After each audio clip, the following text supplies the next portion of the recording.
Hello everyone and welcome back to another AFK Journey video. In today's video we're on the Pioneer server and I wanted to give an overview or recap on the three heroes that will be coming at the beginning of the new season. The Celestial Hypogean Dunlingr, Nara the Graveborn Rogue hero S level, and then Sinbad the A level Lightbearer Rogue. So these will probably be coming in the first month of the Waves of Intrigue season, and it will always be a decision of should you recruit for them or not. So based on the testing that we've done and all the skill breakdown that we've done in our previous videos, I am pretty sure none of these three heroes are going to be top tier options for the Dream Realm. Because in Dream Realm now especially, there are only 5 limited slots, and a lot of heroes are now really high value heroes for Dream Realm. For example, Smokey, Mikola, Lily May, Rainier, sometimes Freesto. There's just Shakira in some situations, so there's just not enough room to run like heroes which aren't amazing top tier for Dream Realm in these meta teams. It could be possible if you're a newer player and you don't have all heroes built up and you go all in on these heroes, you get them to Mythic Plus or Supreme Plus, maybe they would be an upgrade for some of your Dream Realm teams. But like when you're talking about building towards those optimal teams, I find it very hard to believe any three of these are going to compete with currently what the other options we have in the game. So if you're going to recruit for them, it's not really going to be for the Dream Realm use. And when we talk about other areas, for example, AFK stages, there are a lot of different team comps that people run. The Smoky team to clear the higher floors. Before that, people run Iron, Carolina, Arden, Nuke type teams. And then there's even the Scarlita, Rainier, Floribel, Arden, Iron team as well. So a lot of Iron teams, and also the Smoky team for the higher floors. Those are really the go-to teams. I don't think these heroes are going to be great for AFK stage progress. They will not be able to compete with the others. And also the thing is, just AFK progress in general, if you level up your account further in the resonating level, you will be able to clear pretty much any AFK stage with any heroes that you have on your account. So I don't think AFK stage pushing is a big reason to build up a hero, because the thing is, based on the current Song of Strife season, all of the rewards we got from AFK stage pushing ended at around 1,200 AFK stage. For example, I'm at 2,600 or something right now, but there's been no benefit other than more season essence to boost your level further. But that level is irrelevant because you're already capped. You've hit the cap of Supreme Arena Dream Realm. So it's just kind of like we're leveling up, but without any reason to be leveling up. So that is the reason why I don't think you will struggle in getting to the rewards from AFK stage pushing, even without like building heroes which are the best for AFK stages. You just have to increase your level and then you can auto through a lot of it. Okay, so then that will leave the other areas. So in terms of the faction talent system, that will only be applying in 3 game modes. Talent stages of AFK stage progress, which already you can get to AFK stages with higher resonating levels, so I don't think that's an important point. Legend Trial, which again, you'll be able to get all the first time rewards without just by leveling up the heroes on your account. You will not need to have like specific heroes built for that. But then Supreme Arena. So Supreme Arena is really going to be the place where all 3 of these heroes will probably have a place. So that is what really we have to talk about. Because when it comes to PvP, the 2 game modes, Supreme Arena and Regular Arena. Regular Arena is going to be really competitive and really difficult to make new heroes work in it, because you are only limited to 5 heroes in your team. And they're not going to get any seasonal effects. So like their charms, magic charms, or like currently the seasonal skills, those are not going to apply. And you're capped at that level of 160 on all of the heroes in the Regular Arena. So because there are only 5 slots there, a hero has to really be meta, like game breaking to be run in that arena defense. It has to be a top tier PvP hero. So for that, I do not think Nara or Sinbad are going to be runnable for your regular arena defense. On offense, definitely you can run them. Like for example, and sometimes you run Sylvina on offense, Val on offense. Nara and Sinbad are kind of very similar. They're rogue class heroes. They target specific formations which are weak to their strategy. But for example, if a defense has a Damien at the furthest away tile and they know other symmetrical tiles for the Nara, Nara's Phantom Chains are not going to be effective because she'll cast them on the Damien, or even if they have an lightning spell hero in the back that she'll cast it on, it will not have any effect. So Nara is counterable even on defense, and if you're running Nara on your own arena defense, people will know how to deal with that. Just like if people are running a Sylvina on their arena defense, they know how to counter that, put a tank on the symmetrical tile, basically. So that is going to be the problem in arena defense. Regular arena defense, I don't think Nara or Sinbad are going to have a place. On offense, they could be usable, but you could also be using Sylvina, Vala, a lot of other options which are kind of similar to what they do. For Supreme Arena, I think both of them will be usable, especially now with the faction talent tree system. You're going to gain bonus stats and a bonus effect if you deploy 4 or more of a certain faction. This is going to make running monotype teams for Supreme Arena even stronger. For example, a Graveborn team, which would probably want to run, because when you're locked into one faction in Supreme Arena, you would want to have a lot of options available to you. And I could definitely see Nara and Sinbad both being two of the best options for like a monotype Graveborn team, monotype Lightbearer team. So for Supreme Arena, I think they're going to have a place, and we're probably going to see them. Because I do think with the faction talent tree, people are going to try to deploy 4 of it. One faction to gain the buffs, because they're pretty big stat buffs, and then also a unique ability for one of the heroes. So that is definitely going to be, I think, a place for them, and on offense and defense there. So if you like the hero design and you like how they play out, then you can go for these heroes with the idea that, well, I'll run them on Supreme Arena defense and offense, and it should help me hold a bit of a higher rank. Now coming to Dunlingr. So Dunlingr is a hero which could be, will definitely be a good option for Supreme Arena, offense and defense. But even he can be a good option for regular arena. Because with he is a Celestial Hypogean PvP hero. That is basically his goal. Because he has the unique effects of either Spellblind or Cure Lock to prevent both his team and the enemy team from either casting their ultimate or recovering HP for other heroes. And he has the, basically, condition that he can give one of his allies unaffected by this Bell of Order, and they can freely cast their ultimate or heal your team. So this is a very unique effect. And for regular arena, I'm sure it is going to be seeing use. We've already done arena testing with Dunlingr, where he does really well with Diurnal, especially with the Spellbind. It does seem Spellbind is a lot stronger than Cure Lock.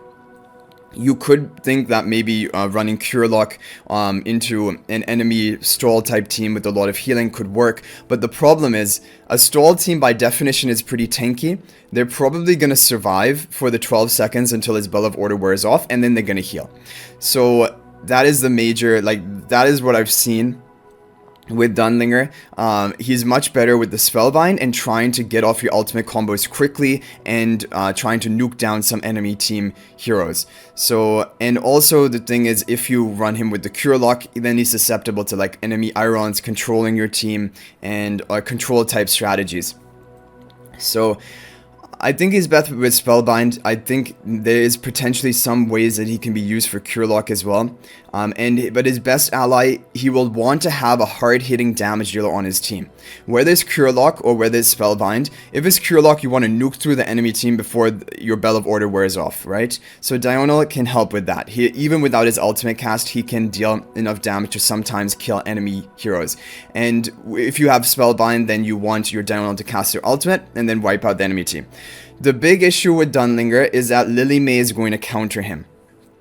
And this is a big weakness to Dunlingr, because if Dunlingr also prevented the passive interruption of Lily May from her ultimate ability, then your Diurnal is guaranteed to ultimate when he has full energy.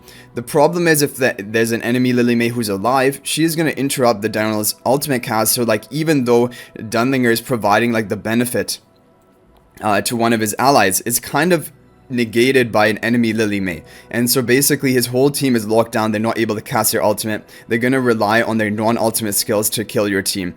And that is an issue, because that first ultimate interruption and then Dunlingr's Bell of Order will wear off, and then the opponents can begin ultimating again. The other thing is that Dunlingr is a bit susceptible to dying. And if he dies, his Bell of Order will be drastically reduced in duration. And of course, then it can be recasted at that point. So that is another thing as a tank. Like for example, Freesto, Thorin, they are much more, even Granny, they are much tankier and more. They have more survivability because they have the built-in survivability into all of their skills. Dunlingr specifically, he has, I believe, some damage reduction in his legendary focus, but that is the hero focus, but that is pretty much all that he has for the protection of himself, and he has some shielding as well.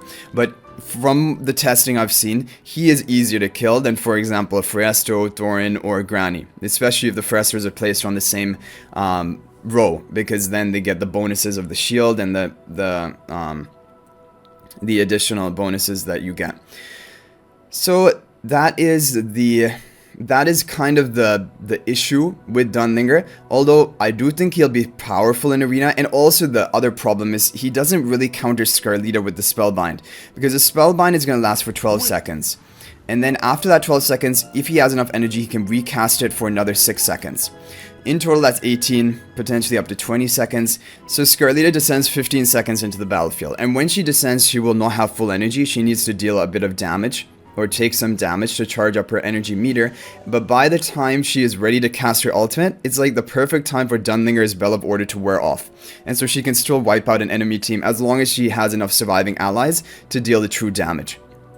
And that is going to be the thing. So like, a lot of Scarlita Stroll teams run both Haywin and Damien together. So you could be thinking run the Cure Lock and prevent the healing from that team. But you still then need the damage to kill through the team.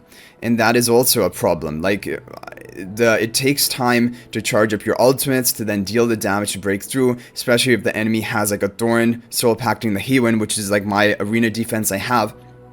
It's very difficult to kill that Haywin, even if you have Cure Locked them.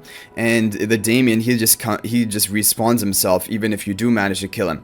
So that is kind of the problem. The Spellbind doesn't really counter Scarlita. It's kind of like the exact window that Scarlita needs is going to be coming off each time Dunlingr is being used. And Cure Lock just seems like not enough to still eliminate the enemy heroes. You still need more damage on top of that and bursting through. So that is the thing with Dunlingr. I do think, of course, the people who build him will be running him on arena defense and offense. He has that unique factor, and also for Supreme Arena defense and offense, he is going to be great. So if you want a good PvP Celestial Hypogean hero, you can go for Dunlingr, but I do not think he's top tier. I think Scarlita is much more important for you. And for example, if you don't even have Diurnal Belt and you go for Dunlingr, I don't know exactly who will you be pairing him up with. You could, I guess, pair him up with Taylene, or Lily May, but you need to pair him up with someone who hits really hard, because if you're gonna try to nuke them before the Cure Lock order wears off, they need to hit really hard. And if you're going to go for a different strategy like the Spellbind, you're still going to need a hero which will really benefit from being able to cast their ultimate. So that is the thing. And also, when it just comes to Celestial Hypogean heroes, there's so many priorities on your account. Scarlita, if you want to focus PvP. Freesto, if you want to do well in Dream Realm. Rainier to Mythic Plus, at least for Dream Realm. Taylene even for Dream Realm, and now with Taylene's Mythic Magic Charm bonuses, she's going to be even stronger in Dream Realm. Her afflicted damage will be increased by, I think, 40% around, and that is a huge amount of increase. So there are a lot of Celestial Hypogean heroes that you're going to be competing with for Dunlingr, and Dunlingr is purely PvP, and even being purely PvP, he's not, in my opinion, he's not as good as Scarlita. And so then it would probably be better to build Scarlita if you don't have her. Now, if you have Scarlita built, Rainier, Freesto, all of them built, then from that point you can decide maybe Dunlingr. But still, I think Dunlingr will not reach his full potential if you don't have a Diurnal alongside him with that Spellbind. Because those are really the go-to teams people were running, and even then the Lily May counters it.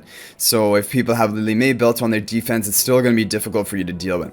So that's my overall impression of these heroes, just to like give you like realistic sort of expectations of what you can probably achieve with them. And it always will depend on which heroes you like and which ones you want to go for. But this is just my like prediction of how relevant they're going to be in the different game modes. And the other thing you have to always keep in mind is, yes, these are brand new heroes right now, but more and more new heroes are going to be coming out, and at a really fast pace, because already if we looked at the pre-order recruitment item, basically every 2 or 3 weeks they're going to be the first 4 rate up heroes released, and Nara and Sinbad are just 2 of them. They're going to be more released, so it's always also you need to plan ahead, plan for the future, when to go all in for a hero. And as of right now, these 3 heroes, in my opinion, these are not what I would recommend going all in for. Really, when we look at the rate up recruitment Celestial Hypogean heroes which have come out, I think the only ones which I really recommend all in were Lily May, Mikola, Freesto. Those are the heroes which are going to allow you to dominate in Dream Realm, and also Freesto is even viable in PvP, and Lily May is very strong in PvP as well. And Mikola as a third, like even Mikola wasn't necessary to go in for, and I didn't go for Mikola, but she is a very meta hero for the Dream Realm. And so I will gradually try to build her up, especially with the Season Emporium shop. So that is the thing. And because if you go for heroes right now and you're not a heavy spender, then in the future you might regret it if a more powerful hero comes out. Because as of right now, basically what my opinion is on these 3 heroes is they're an easy pass if you are not if you're not a big fan of them, or if you do not are not a heavy spender. That is my opinion. Like in terms of practical uses, I think that these heroes should be passed, and just wait for those dream heroes which come out, which there are going to be some. Like I'm sure within this new season, there are going to be like 1 or 2 rate up recruitment heroes, and then probably 1 or maybe 1 Celestial Hypogean hero, which is just kind of a must have for your account. And because this game is like a long haul, saving up your resources and going in for the most value here's for your account, I think waiting for that is probably better. And also with Celestial Hypogean heroes, you're always able to get them. There is no rate up recruitment for them, so there's plenty of time for you to decide. You can see how their use is evolving in Arena or Supreme Arena or wherever, and then you can decide from that point you want to go for them. So yeah. Okay guys, that's going to be it for this video. I hope you enjoyed it, and thank you for watching. It's I think only 4 more days, or 4 and a bit more days until the new season begins for globally, September 19th, which is very exciting news. And yeah, I can't wait for that. It's always fun to play through a new season, and especially now, like the changes they made with the Noble Path. It won't let me open it here, but that is not, that is, the paid will only be for like recruitment tickets, or like basically those resources. It will not be all the essence, seasonal essence will be available to even unpaid not spending players, which is really good. I'm really happy with that change. Like basically the game has become a lot more free to play friendly. Like I'm wondering even will I buy the Noble Path. I'll probably buy the Noble Path. Like basically what I've done for my account right now is currently, I have spent very little in the recent times, and now for this season I'm just planning maybe get the Noble Path, maybe get like the Growth Path, the $30 thing for the recruitment tickets, but maybe I'll even pass on that. I don't know, because honestly now, yeah, just by playing you get so many rewards, so like picking up these other things, it is a value pack, but yeah, I don't know. Yeah, basically I've become like a light spender now. So anyway guys, that's gonna be it for this video. I hope you enjoyed it, and thank you for watching. If you're new to the channel, be sure to subscribe because I upload daily AFK journey videos. And until the next video, everyone, peace out for now, and thank you for watching.